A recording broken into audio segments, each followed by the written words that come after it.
सर्व सेवक सेविका व बालगोपाल सर्वांना माझा नमस्कार। मागच्या व्हिडिओमध्ये दुसरा तत्व बघितला आणि यात तिसरा तत्व बघणार आहोत, तो म्हणजे दुःखदारी दूर करते हुए उद्धार म्हणजे काय। चला तर याबद्दल माहिती बघूया।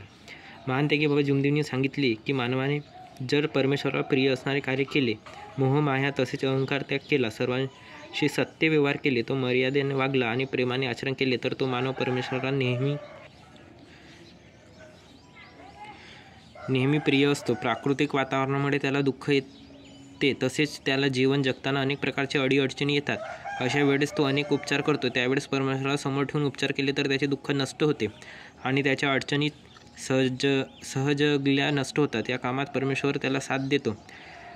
सरते शेवटी मानवाला परमेश्वर मुक्ती देतो व त्याला मोक्ष प्राप्त होतं, म्हणजेच मानवाला परमेश्वराच्या चरणी स्थान मिळतं। अशा प्रकारे परमेश्वर मानवाचे दुःख दूर करून शेवटी त्याच्या जीवनात उद्धार करतो।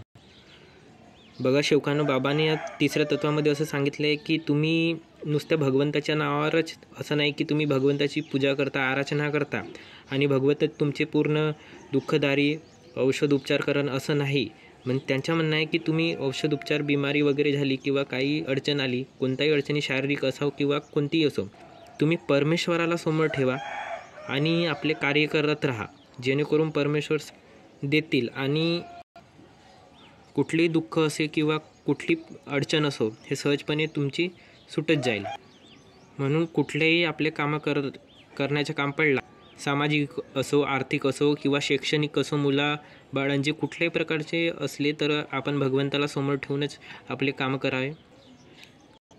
याबद्दल थोडक्यात तिसऱ्या तत्वामध्ये म्हणजे दुःखदारी दूर करते हे उद्धार या तत्वात सांगितलेलं आहे। चला तर शेवकांना आपण चौथा म्हणजे शेवटचा तत्व म्हणजे इच्छानुसार भोजन आपण दुसऱ्या व्हिडिओमध्ये बघणार आहोत। तोपर्यंत धन्यवाद। भेटूया दुसऱ्या व्हिडिओमध्ये।